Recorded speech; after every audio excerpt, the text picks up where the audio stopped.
자, 우리 한번 옆에 분들하고 서로 인사하시겠습니다. 우리 함께 힘내십시다. 우리 함께 힘내십시다. 이번에는 우리가 교회학교 여름성경학교를 랜선 여름성경학교 온라인으로 이번 성경학교를 치르게 됩니다. 특별히 이번에는 이렇게 이제 다 같이 온라인으로 예배를 드리다 보니까 제가 개회의 설교를 할 수 있게 되었습니다. 근데 제가 이번 개회의 설교 때에 우리 어머니들한테 몇 가지 질문을 던질 겁니다. 그리고 그 질문에 제일 빨리 접속을 해서 답을 해주시는 분에게는 도저히 여러분들 가정에서는 구입할 수 없는, 상상할 수 없는 선물이 여러분들을 기다리고 있을 겁니다. 이번에 부모님들이 좀 잘 챙기셔가지고 우리 아이들이 끝까지 집중력을 가지고 온라인 우리 성경학교에 다들 임할 수 있도록 우리 가정에서 부모님들이 잘 지도해 주시면 감사하겠습니다. TV 프로 중에 비긴 어게인이라는 프로가 있습니다. 음악 프로인데요. 본래는 유명 가수들이 그 유럽에 이렇게 해외에 나가서 길거리에서 버스킹을 하는 그런 프로입니다. 외국에 나가서 그 외국의 낯선 그런 풍경들, 그리고 또 외국 사람들이 우리 한국 가수들이 길거리에서 이렇게 부르는 노래를 들으면서 그들이 보이는 반응, 또 아름다운 풍경, 뭐 이런 것들이 같이 어우러져서 굉장히 참 재미있고, 그리고 또 좀 이렇게 뭐랄까 마음에 감동이 있는 그런 프로예요. 제가 예전부터 좀 늘 이렇게 봤었던 그런 프로인데, 이번에는 코로나가 와가지고 해외로 나갈 수가 없으니까 이제 국내 여러 도시를 다니면서 이제 버스킹을 하고 있습니다. 지난주에는 전주에서 버스킹을 했는데 2000년대 인기 그룹이었던 G.O.D라고 하는 그룹이 있어요. 그런데 그 그룹이 부른 길이라고 하는 노래가 있는데, 이 노래를 그날 함께 했던 그 팀원들이 다 같이 부르는 그런 순서였습니다. 근데 그 팀원들 중에 크러쉬라고 하는 28살 청년 가수가 자기 파트가 됐는데 노래를 못 부르는 거예요. 울먹거리느라고. 그러다 결국은 눈물샘이 터지게 되었습니다. 그 모습을 보고 있던 동료들도, 또 시민들도, 그리고 제 마음도 굉장히 같이 울컥했던 경험이 있습니다. 언제인지는 잘 기억이 나지 않는데, 저도 이 노래를 처음 들었을 때, 굉장히 오래된 일이죠.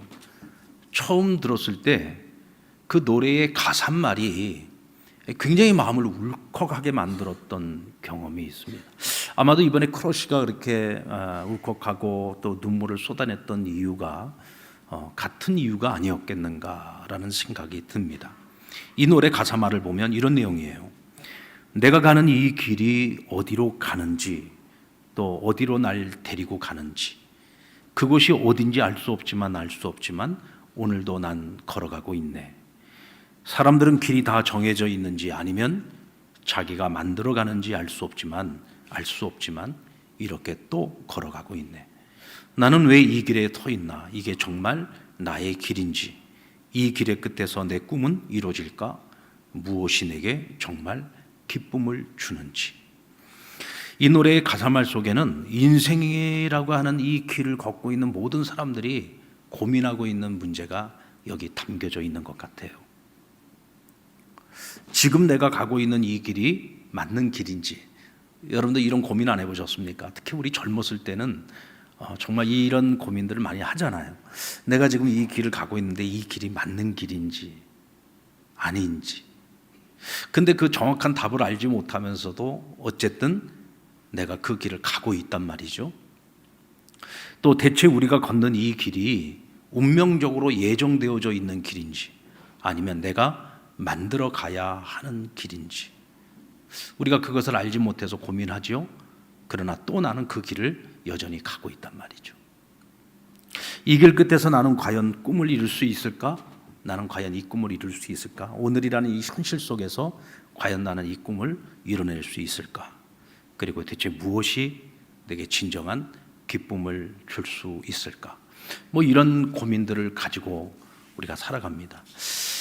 근데 때로는 이런 고민을 할 여유조차도 없이 계속해서 그 길을 걸어야 할 때가 있습니다. 아마도 사람들이 이 노래를 들으면서 이렇게 울먹거릴 수 있었던 것은 어쩌면 자기 연민이었을런지도 모릅니다. 정말 여유도 없이 그냥 앞만 보고 열심히 달려가고 있는 그런 우리 자신을 보면서 왠지 그런 내가 불쌍하게 여겨지기도 하고, 또 한편으로는 그 노래를 들으면서 뭔가 자기 위로를 받고자 하는 그런 마음들도 함께 교차하고 있다고 생각합니다. 우리가 가고 있는 그 길이 때로는 고단한 길이기도 하고 불확실한 길이기도 하고 멈추기 어려운 길이기도 합니다. 그리고 그 길은 누가 대신 걸어줄 수 있는 길이 아니에요. 결국은 내가 걸어가야 하는 길입니다. 그래서 그 길을 걸어가고 있는 내내 오늘 저와 여러분의 어깨 위에는 수고하고 무거운 짐이 늘 힘겹게 우리 어깨 위를 누르고 있습니다. 누군가가 이 짐을 잠시만 맡아줘도, 아니 누군가가 내 짐을 조금만 함께 나눠지더라도 아마도 우리는 잠시 그 자리를 좀 벗어나서 나 자신을 돌아보고 내가 가고 있는 길이 지금 제대로 가고 있는 길인지 한번 나 자신과 대면할 수 있는 그런 시간을 가질 수 있는데, 또 잠시 쉼의 시간도 가질 수 있을 텐데, 솔직하게 말하면 내 짐을 누가 대신 맡아줄 사람은 없습니다. 또 누가 내 짐을 같이 나눠줄 사람도 없고요. 그래서 우리가 걸어가는 그 인생의 길이라는 것이 참 무겁고 늘 힘들다라는 생각이 듭니다. 그런데 여러분, 오늘 아무 조건 없이 내가 가지고 있는 수고하고 무거운 짐 다 내게 맡기고 너희는 내게 와서 쉬어라 하고 우리에게 요청하고 계시는 분이 계십니다. 자, 오늘 마태복음 11장 28절 말씀 우리 같이 한번 읽을까요? 시작. 수고하고 무거운 짐진 자들아 다 내게로 오라. 내가 너희를 쉬게 하리라. 우리는 길을 계속 걷기만 해서는 안 돼요. 때로는 잠시 그 발걸음을 멈추고 쉬기도 해야 되고요. 자신도 돌아봐야 하고요. 그 가는 길을 점검도 해봐야 되고, 또 그 길을 계속해서 가기 위해서는 잠시 쉬어가는 길도 필요합니다. 이를 위해서 내 짐을 맡아줄 이가 필요한데, 오늘 성경에 예수님께서 우리에게 말씀하십니다. 너의 짐을 맡아줄 사람이 없어? 내 짐을 함께 짊어질 리가 없어? 내게 와. 나에게 와서 너가 가진 그 모든 짐을 다 맡겨. 그리고 내가 너에게 주는 그 쉼과 안식을 누려 하고 말씀하고 계시는 거예요. 베드로전서 5장 7절에 보면 너희 염려를 주께 다 맡기라 그랬어요. 이는 그가 너희를 돌보십니다. 너희 염려를 다 맡기래요. 맡기면 돌보시겠다는 거예요. 뭘 돌봐요? 너희가 지금 염려하고 있는 그 문제를 돌봐주시겠다는 거예요. 우리가 왜 주님께로 나아가야 됩니까? 왜 우리가 주님께 다 맡겨야 됩니까? 이 세상에 나보고 내 짐을 맡기라고 얘기하는 분은 주님밖에 없어요. 누가 여러분들 살면서 여러분들에게 당신 짐 다 나에게 맡기세요라고 얘기하는 분이 있던가요? 없잖아요. 나에게 내 짐을 맡기라고 말씀하시는 분은 주님밖에 없어요. 그러니까 우리가 주님께 맡겨야 되는 거예요. 또 내가 맡기는 그 모든 짐을, 나의 그 모든 문제를 맡아주실 수 있는 분도 주님밖에 없는 거예요. 그래서 우리가 주님께 나아가 주님께 그 모든 짐을 맡겨야 되는 거죠. 우리는 쉼이라고 생각하면 이 쉼이라고 하는 거 흔히 멈추는 거라고 생각을 합니다. 우리가 지금 현재 하고 있는 일을 멈추는 것이 쉼이라고 생각을 해요. 그런데 이 멈춤이 일만 멈추는 게 아니에요. 사실은 우리 안에도 멈춰야 될 것들이 많이 있어요. 우리가 좋은 말로 말하면 열정이라고 할 수 있겠죠. 그런 나쁘게 말하면 그것은 과욕이에요. 과욕입니다. 사실 우리는 내게 필요하지 않은 것들까지 전부 다 그것을 담아서 끌어안고 살아가려고 해요. 그래서 우리가 스스로 불행해질 때가 참 많습니다. 우리가 이 과욕을 내려놓지 않는 한은요, 우리 절대로 쉴 수 없습니다. 우리의 마음속에 무거운 짐을 지고 있는데 어디를 간들 쉴 수 있겠어요? 무거운 짐을 한뜩 끌어안고 있으면 집에서 쉬고 있어도 그 쉬는 게 아닙니다. 어디 여행지를 가서 쉬고 있어도 그 쉬는 게 아니에요. 무거운 짐을 내려놔야만 진정한 쉼이 될 수 있는 거예요. 근데 때로는 그 무거운 짐이 내가 필요 없이 쓸데없이 짊어지고 있는 무거운 짐이 너무 많다는 거죠. 그래서 사도 바울은 빌립보서 4장 10절로 13절의 말씀에서 나는 자족하기를 배워 배고픔이나 풍부와 궁핍에도 처할 줄 아는 그 비결을, 일체의 비결을 내가 배웠다 그랬어요. 오늘 우리도 배워야 돼요. 뭘 배워야 되느냐? 주 안에서 자족하는 법을 배워야 됩니다. 주 안에서 자족하는 법을 배우지 못하면 우리는 평생을 늘 무거운 짐을 내가 다 끌어안고 살아갈 수밖에 없는 거예요. 그런데 그 무거운 짐 중에는 쓸데없는 것들이 너무 많단 말이죠. 스페인에 가면은 우리가 흔히 땅끝이라고 부르는 이 산티아고 순례자의 길이라는 곳이 있습니다. 전 세계 많은 사람들이 비싼 비행기 값을 내고 이 스페인 땅끝까지 가서 이 산티아고 길을 걷는 이들이 많이 있어요. 뭐 지금은 이제 뭐 코로나 때문에 뭐 그것도 사람이 없을 것 같습니다만은 상황이 좋아지면은 또 많은 이들이 그곳을 찾을 겁니다. 사실 이 길을 걷는 거는요, 노동으로 친다 그러면 굉장한 노동입니다. 왜냐하면 하루 종일 걷는 거거든요. 하루만 걷겠습니까? 몇 날 며칠을 걷는 거예요. 오늘 2부 예배 끝나고 난 다음에 오늘 선교사님 한 분이 오셔가지고 만났는데 몇 년 전에 아들하고 같이 이곳을 가서 걸었답니다. 근데 10일 동안을 걸었다고 하더라고요. 그 10일 동안 그냥 계속 걷기만 하는 거예요. 이걸 여러분 노동으로 친다 그러면 이거 중노동입니다. 근데 그것을 다녀온 사람들이 하나같이 하는 얘기가 있어요. 우리는 그곳에서 쉼을 얻었습니다 라고 얘기합니다. 그러니까 이 쉼이라고 하는 것은요, 그냥 일을 멈추고 놀고 먹는 게 아니에요. 쉼이라고 하는 것은 바쁘게 살아온 일상의 삶에서 잠시 벗어나서 자신을 돌아보고 깨달음을 얻고 새 힘을 얻는 것을 쉼이라고 말하는 거예요. 산티아고 순례길을 다녀오신 분들이 쓴 책들이 있어요. 저도 이제 그 책들을 몇 권 읽어봤는데 그 책들을 보면은 그곳을 다녀왔던 사람들이 하나같이 공통적으로 얘기하는 그 일을 통해서 자신들이 얻은 것이 무엇인가. 근데 그들이 얻은 것 중에 항상 첫 번째로 이야기하는 것이 내려놓음을 이야기합니다. 이제 멀리 여행을 가는 거잖아요. 그럼 배낭을 싸야 돼. 그러니까 배낭을 메고 하루 종일 걷는 겁니다. 근데 이제 배낭을 쌀 때 뭘 싸겠습니까? 필요한 것들을 그 안에다 넣겠죠. 그런데 나그네가 되어서 이 산티아고 순례자 길을 걸어가려면은 자기 몸무게의 한 10% 정도 되는 무게만을 배낭에다 담아야 된다 그래요. 그 이상을 담으면 가면서 너무 힘들다는 거죠. 그런데 준비하는 과정에서 너무 염려가 많아. 이것도 필요할 것 같고 저것도 필요할 것. 그래서 담다 보면은 10%가 아니라 20%를 담고 30% 너무 많이 담는다는 거예요. 그래서 그것을 짊어지고 걸어가다 보면 막 너무 힘들고 너무 고통스러운 거야. 그러니까 결국은 가다가 필요 없는 것들을 하나 둘 선택해서 버리기 시작한답니다. 그래서 결국은 배낭을 가볍게 만드는데 정작 버렸던 것들 중에 어느 곳에 갔을 때 어떤 상황 속에서 필요할 때가 있겠어요, 없겠어요? 필요한 것이 생길 때가 있겠죠. 그런데 참으로 신비한 것은 그때마다 필요한 것들이 채워진다는 거예요.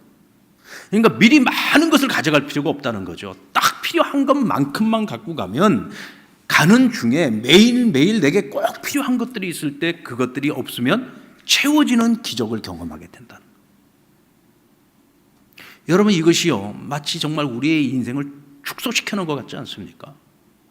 사실 우리가 불행하다라고 생각하는 일들을 겪을 때 보면 내가 없는 것 때문에 겪는 불행보다는요, 필요 없는데 사실 나에게 그것이 꼭 필요한 것은 아닌데 불필요한 것을 꼭 내가 그것을 소유하기 위해서 애를 쓰고 몸부림을 치면서 우리 스스로가 불행해지는 경우가 훨씬 더 많다는 거죠. 결국 그것들을 내려놓을 때 필요할 때마다 하나님이 일용할 양식으로 채워주시는 것들이 있는데 우리가 그것을 믿지 못하고 그것을 인정하지 못하니까 자꾸 내가 그것을 주워서 담고 내가 그 모든 것들을 책임지고 살아가려고 하니까 내 인생의 무게가 점점 더 무거워지는 거예요. 그러니까 사는 것이 행복하질 않아. 늘 고단하고 힘든 거예요. 근데 바울은 그리스도 안에서 자족하는 삶을 배우고 나니까 내 손에 가진 것이 아무것도 없는데 어디를 가도 걱정이 되질 않아요. 어디를 가도 두렵질 않은 거예요. 왜? 오늘 내게 필요한 이 양식을 하나님 채워주실 것을 믿기 때문에, 오늘 내게 필요한 것들을 하나님 공급해 주실 것을 믿기 때문인 거죠. 아멘입니까? 그래서 오늘 우리가 이것을 배워야 돼요. 그래서 이 순례길을 다녀온 사람들이 하나같이 하는 얘기가 뭐냐면, 내가 이번 이 길을 통해서 내가 배운 교훈은 결국은 뭐냐? 내려놓음이라는 거. 내려놓음. 또 집착. 소유에 대한 집착으로부터 내가 자유함을 얻을 수 있었다. 하나님께서 우리에게 안식일을 명하신 이유가 뭡니까?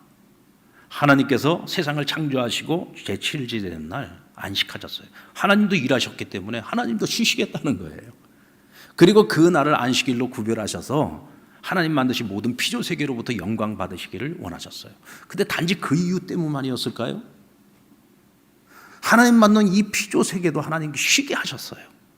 하나님 또한 자신의 형상을 따라 지음받은 우리 인간들도 쉬라는 거예요. 하나님 쉬실 때 너희도 쉬라는 거예요. 그리고 하나님 앞에 나와서 쉬라는 거예요. 그럼 내가 너희에게 위로와 안식을 줄게. 하나님도 쉬셨는데 왜 우리가 쉬지 않습니까? 하나님이 쉬신 것처럼 우리도 쉬라는 겁니다. 그래서 오늘 저와 여러분에게 있어서 매 주일은요, 안식의 날이 되어야 됩니다. 아멘입니까? 그래서 이 날은 우리가 하던 일을 멈추는 거예요. 하던 일을 멈추고 하나님 앞에 나와서 비우는 날이에요. 우리가 지난 한 주간도 살면서 우리가 버리지 못하고 끌어안고 어떻게 해서라도 내 손으로 쥐어보려고 애썼던 우리 안에 있는 욕심, 과욕, 이런 것들을 하나님 앞에 다 내려놓는 거예요. 그리고 그것들을 하나님께 다 맡기는 거예요. 아멘. 그래야만 우리가 진정한 안식의 날이 될 수 있다는 거죠. 매주마다, 그리고 우리가 하나님 앞에 설 때마다 주님이 주시는 안식을 누릴 수 있는 저와 여러분이 될 수 있기를 주의 이름으로 축원합니다. 그리고 맡기고 비우는 것만으로는 진정한 쉼을 얻을 수가 없어요. 결국 비움을 넘어서 우리는 배워야 됩니다. 자, 마태복음 11장 29절에 보면, 나는 마음이 온유하고 겸손하니 나의 멍에를 메고 내게 배우라. 그리하면 너희 마음이 쉼을 얻으리라. 주님께 배워서 너희가 깨달음을 얻고 깨달아지면 너희가 쉼을 얻을 수 있다는 거예요. 여러분, 배워야 깨달아요. 배우지 않으면 깨닫지를 못합니다. 그런 의미에서 보면은요, 우리가 선생님을 잘 만나야 돼요. 선생님을 잘 만나야 우리가 잘 배우고 제대로 깨달을 수가 있어요. 저는 운동하는 걸 별로 안 좋아해요. 운동 경기하는 거를 보는 건 되게 좋아하는데 운동하는 건 별로 안 좋아해요. 그래서 저희 집사람이 걱정 많이 합니다. 그래도 운동을 좀 해야 되는데, 이제 나이 먹을수록 운동을 해야 되는데. 그래서 요즘은 저희가 걸어요. 그래도 하루에 10,000보를 걸어보려고 애를 쓰고 있습니다. 근데 제가 왜 이렇게 운동을 안 좋아할까? 보니까 어린 시절에 제가 좀 트라우마가 있어요. 어떤 트라우마냐면, 제가 어렸을 때 중학교 다닐 때 아버지에게 정구를 배웠어요. 여러분들 테니스는 아시죠? 이 테니스하고 비슷한 건데, 예전에는 이 정구라는 걸 많이 쳤어요. 특히 학교에서도 이 정구를 많이 쳤는데, 저희 아버님이 서울대학교 학군단장을 하실 때 저희 아버님 그 사무실 앞에 이 정구장이 있어가지고 거기서 뭐 교수님들도 많이 치고 학생들도 정구를 많이 쳤어요. 근데 저희 아버님이 굉장히 정구를 잘 치셔가지고 일주일에 한 번씩 그 학교에 가서 정구를 배우는 거예요. 누구에게? 아버지에게. 그래서 저희 아버님이 군인이셨잖아요. 저는 어렸을 때부터 아버지가 늘 무서웠어요. 그냥 늘 아버지 군인이었기 때문에 그냥 군인이라는 그 자체만으로도, 그리고 굉장히 엄격하시고 늘 규율을 중요하게 여기셨던 분이기 때문에 힘들었어요. 근데 운동마저도 아버지한테 배우는데, 운동을 배우는 동안에 아버지한테 한 번도 칭찬을 들어보지를 못한 거예요. 거기다 또 하다가 좀 못하면은 막 얼차례 막 기합까지 받으면서 막 푸시업을 하면서, 그렇게 운동을 배우니까 제가 운동을 배우러 가는 그날이 즐겁겠어요? 괴롭겠어요? 그때부터 운동의 취미가 싹 사라졌어. 만약에 그때 아주 친절하고 재미있고 정말 즐겁게 가르쳐주는 그런 선생님을 내가 만났다면 어쩌면 제가 국가대표 정부 대표 선수가 됐었어요. 어떤 선생님을 만나느냐가 정말 중요해요. 영어가 좋아서가 아니라 영어를 가르쳐주는 그 선생님이 너무 좋으면 평생 영어가 좋은 거예요. 그렇죠. 그러니까 누구에게 배우느냐가 참 중요해요. 그런데 오늘 예수님께서 우리에게 친히 스승이 되어주시겠대요. 나는 온유하고 겸손하니 내게로 와서 배우라. 그러면 내가 너희에게 쉼을 주시겠다고 약속해 주십니다.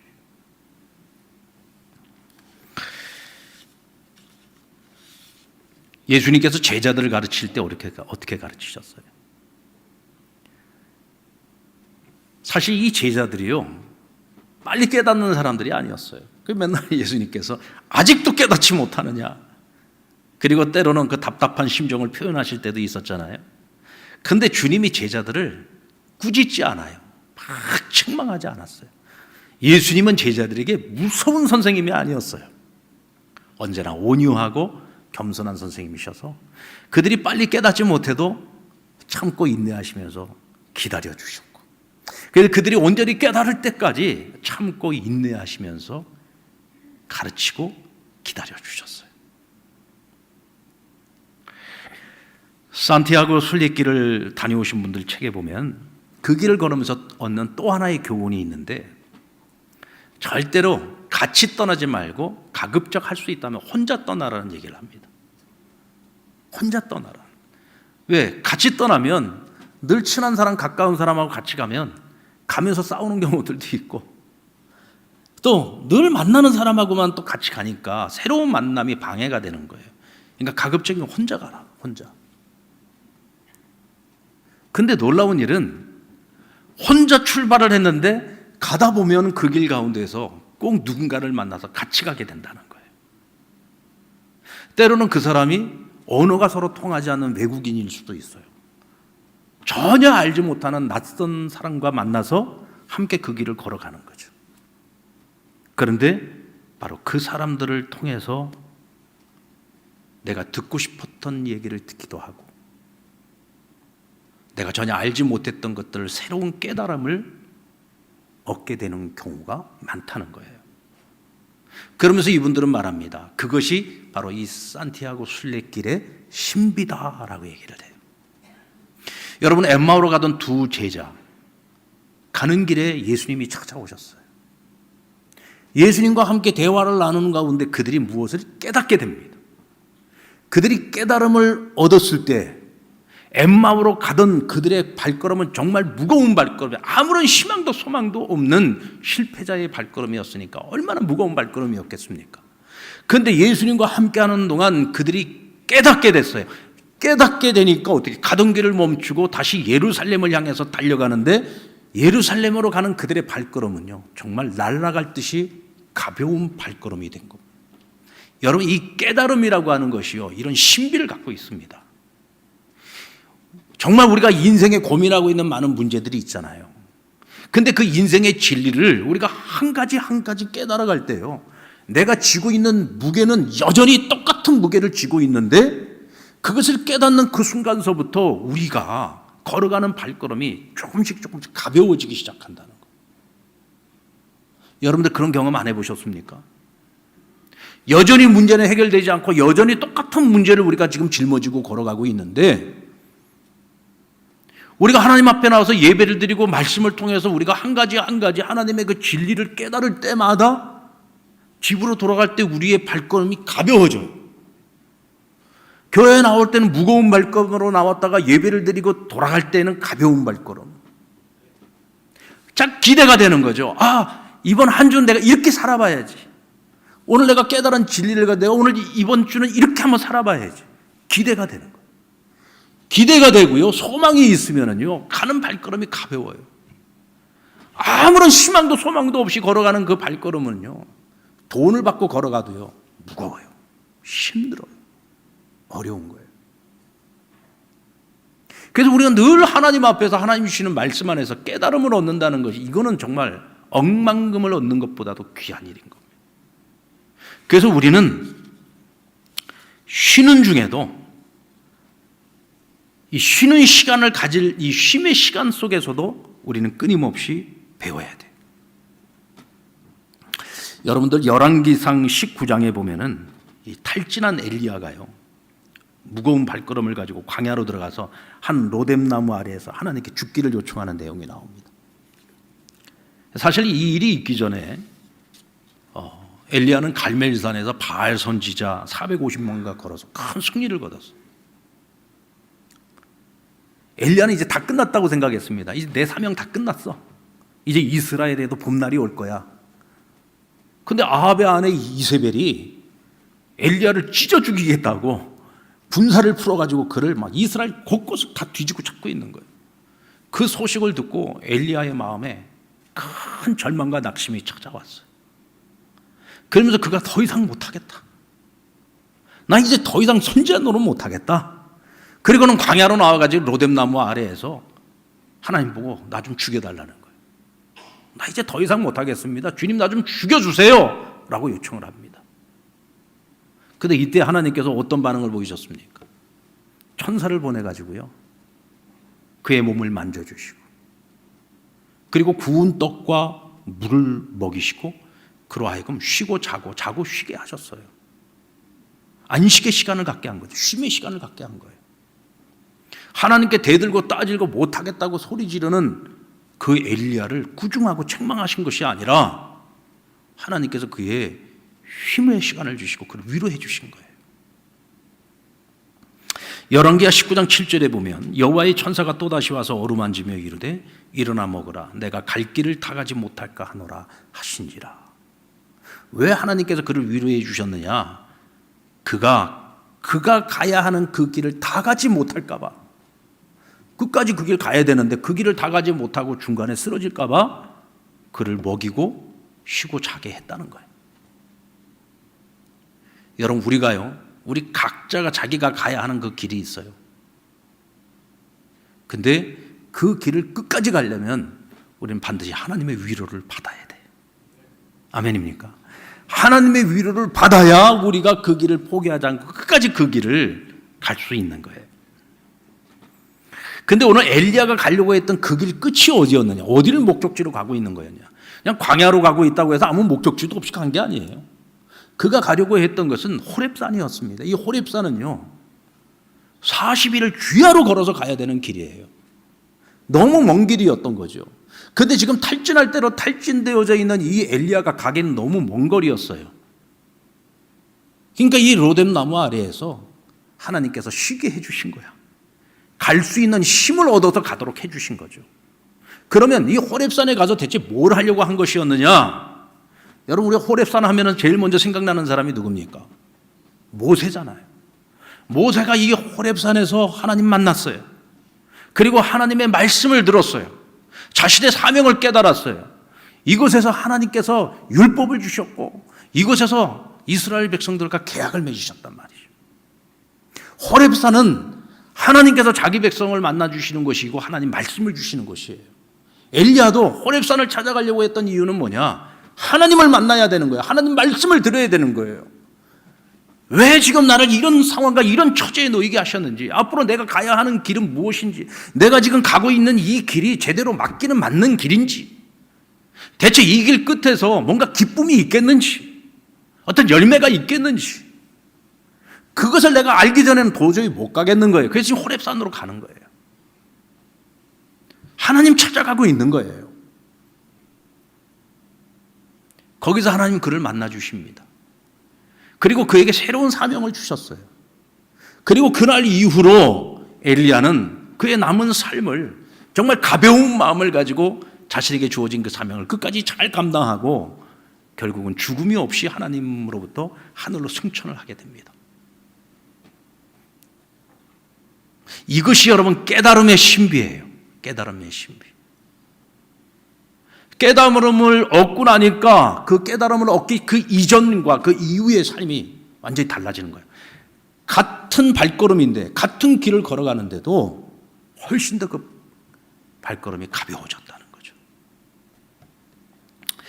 이번 이제 여름 휴가철이 시작이 되고 있는데 여러분들 여름 휴가철 어떻게 시작할 겁니까?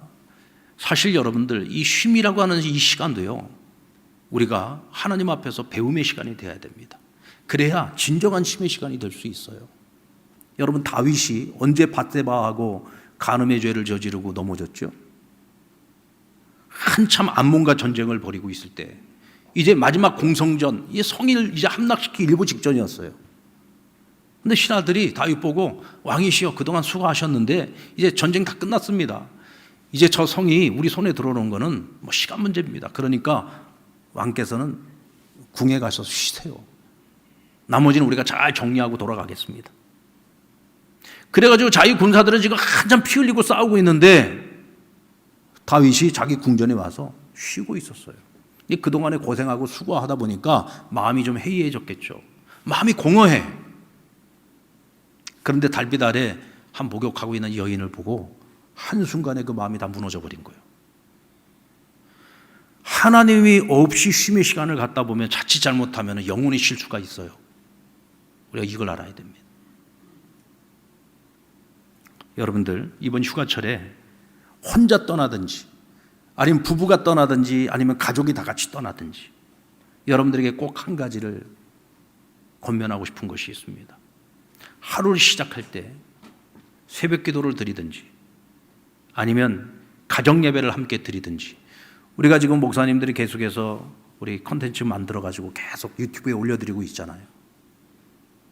그러니까 그 유튜브 영상 틀어놓고 가족과 함께 예배로 하루를 시작하십시오. 어느 곳에 있든지, 집에서든지 아니면 어디 여행지를 가서든지 어디에서든지 그렇게 하고서 하루를 시작하면은요, 여러분들 안에 마음의 평안이 있어서 쉼이 진정한 쉼이 될 수 있어요. 여러분들 혹시 과거에 그런 경험 안 해보셨습니까? 가족을 데리고 여행지를 떠났는데 가족들과 함께 지금 열심히 같이 즐기고 놀고 있는데도 마음이 하나도 편하질 않아. 내가 지금 이렇게 놀고 있어도 되는 거야? 내가 지금 이렇게 쉬고 있어도 되는 거야? 마치 내가 지금 놀고 있고 쉬고 있는 것이 내가 퇴보하는 것 같고 내가 무슨 죄 짓는 것 같은 그런 강박관념에 사로잡힐 때가 있었을 거예요. 저는 젊은 시절에 그런 일들을 많이 경험했어요. 분명히 내게 공식적으로 주어진 쉼의 시간인데도 불구하고 그 쉼의 시간을 온전히 쉬지를 못하는 거예요. 왜? 내 안에 무거운 짐을 내려놓지 못하니까. 이 짐을 내려놓지 못하니까. 그런데 우리가 하루를 시작하면서 먼저 하나님 앞에서 하루를 시작하면은요, 하나님이 주시는 은혜를 갖고 시작을 하면은요, 마음의 평안을 얻어요. 마음의 평안을 얻으면 그때부터 내가 하는 모든 것이 다 쉼의 시간이 될 수 있어요. 아무리 놀고 먹고 있어도 마음이 평안하지 않으면 그건 쉬는 게 아니에요. 오히려 여행을 갖고 더 피곤해가지고 온갖 무거운 짐을 다 끌어안고 와서 더 힘든 날들을 살아가야 되는 거예요. 그건 왜 그러냐? 우리가 은혜 없이 하루를 지내기 때문에 그런 거예요. 어디를 가든지 일상의 삶 속에서도 뿐만 아니라 심지어는 우리가 여행을 가고 어디 쉼의 시간을 가지러 가서도 우리는 반드시 하나님 앞에서 쉬어야 된단 말이죠. 아멘. 이번에 한번 경험해 보세요. 그 일을. 지금까지 내가 한 번도 그런 일을 경험하지 않았다면 이번에 한번 경험해 보세요. 어디를 가든지 먼저 하나님 앞에서 하루의 첫 시작을 은혜로 시작을 해보시란 말이에요. 하나님이 주시는 깨달음으로 시작을 해보시란 말입니다. 그럼 분명히 하나님이 주시는 평안이 있어요. 다른 어느 때도 경험하지 못했던 그런 은혜로운 쉼의 시간을 여러분들이 누리게 될 줄로 믿습니다. 이것이 여러분 바로 깨달음의 신비라는 거예요. 결국 우리는 길을 가는 동안에 멍에를 완전히 벗을 수는 없어. 잠시 내려놓을 수는 있어도 또다시 우리는 그 멍에를 쥐고 또 걸어가야 돼. 하지만 그 멍에가 어떤 멍에냐에 따라서 그것이 즐거운 멍에가 되기도 하고 무거운 멍에가 되기도 하죠. 오늘 본문 29절에서 보면 나의 멍에를 메고 30절에는 이는 내 멍에는 쉽고 내 짐은 가벼움이라 하시니라 그랬어요. 오늘 주님께서 하시는 말씀이에요. 너희들의 멍에는 나한테 맡겨. 그리고 너희는 나의 멍에를 져. 근데 내가 너희에게 주는 이 멍에는 쉽고 가벼워라고 말씀하십니다. 여러분들 우리가 주님께 내 멍에를 맡기잖아요. 그러면 주님께서 우리에게 내 멍에를 함께 나눠질 사람들을 만나게 하세요. 나의 멍에를 함께 나눠질 사람들을 붙여주신단 말이에요. 그래서 어느 순간서부터 그 나의 멍에가 아니라 우리의 멍에가 돼요. 그래서 여전히 그 멍에를 지고 가는데도요, 즐겁다니까요. 그렇게 무겁던 멍에가 가벼워지는 거예요. 그래서 그 멍에를 메고 가는 것이 하나도 괴롭지 않아. 즐거워지기 시작하는 거예요. 바다 수영 세계 신기록 보유자인 다이애나 니어드라고 하는 분이 있는데, 이분의 자서전에 보면 당시 세계 최고 기록이 96km였대요. 그러니까 바다에서 수영을 해서 가는 겁니다.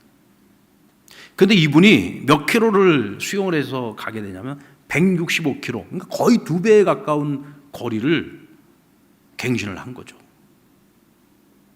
그래서 그의 자서전에 그는 이렇게 기록을 합니다. 바다 수영은 아마 세상에서 가장 외로운 스포츠일 겁니다. 망망대해에 어떤 위험이 찾아올지 모르는 상황에서 혼자 수영을 한다는 건 두렵고 힘든 일입니다. 그러나 저는 혼자가 아니었습니다. 바람과 조류를 살피며 장애물을 확인하는 가이드, 또 제 건강을 수시로 확인하는 의료진, 주변의 상어를 찾아주던 다이버, 끝까지 포기하지 않게 말을 걸어주는 트레이너를 비롯해서 무려 51명의 사람들이 나의 도전을 위해 함께 있어줬습니다. 그래서 저는 가장 힘들고 어려운 순간마다 나와 함께 하고 있는 그들의 얼굴을 떠올리며 그 힘든 상황을 극복했습니다. 그러다 보니 이 엄청난 기록을 제가 세울 수 있었습니다 라고 기록하고 있어요. 이게 무슨 얘기입니까? 나 홀로 그 멍에를 지고 가는 게 아니라 내가 혼자서 이 멍에를 지고 가는 것처럼 보이지만 자그만치 쉬운 한 명이라고 하는 사람들이 내가 이 멍에를 감당할 수 있도록 함께 그 멍에를 나눠주고 있었다는 거예요. 그래서 내가 이것을 해낼 수 있었다는 거죠. 엘리야가 왜 탈진했을까요? 그가 하나님께 뭐라고 따졌습니까?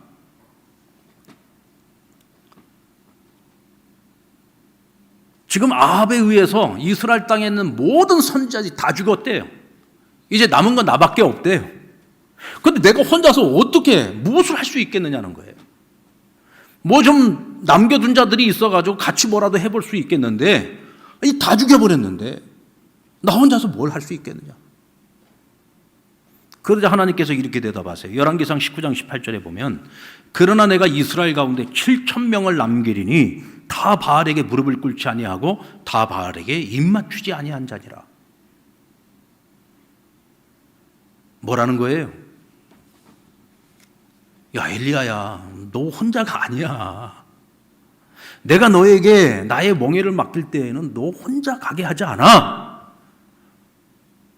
너와 함께 멍에를 나눠질 수 있는 사람이 7,000명이 있대요. 7,000명. 여러분 절대로 나 홀로 그 멍에를 진다고 생각하지 마세요. 나와 함께 그 멍에를 나눠질 수 있는 이가 7,000명이 있어요. 생각만 해도 여러분 든든하지 않습니까? 생각만 해도 든든하잖아요. 여러분 옆에 있는 분을 한번 보세요.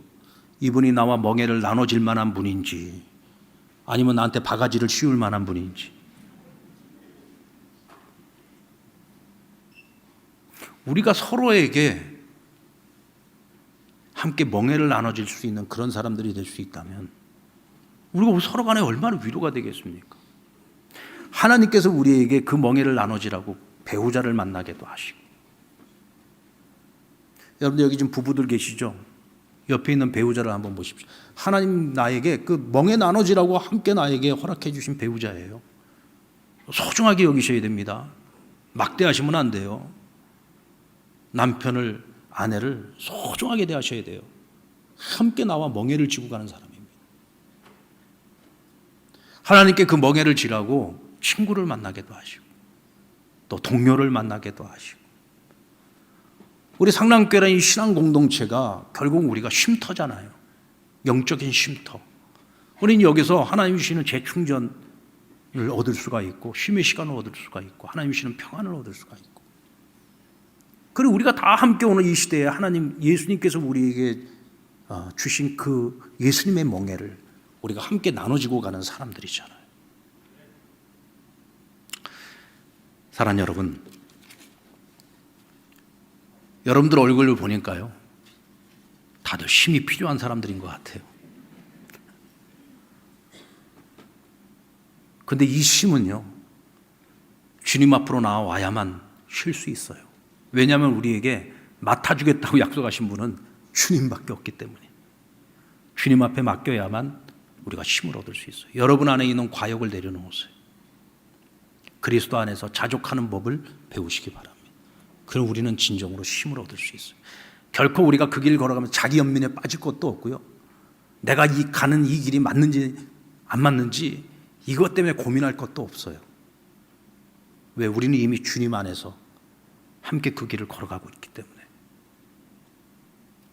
온유하고 겸손하신 스승이신 예수님께 배우시기 바랍니다. 여러분들이 하나하나를 깨달아 갈 때마다 여러분들이 가벼워질 거예요. 그리고 주님의 멍에를 매십시오. 그 멍에는 쉽고 가볍습니다. 기쁨으로 우리가 함께 그 길을 걸어갈 수 있는 저와 여러분 되기를 주님의 이름으로 축원합니다.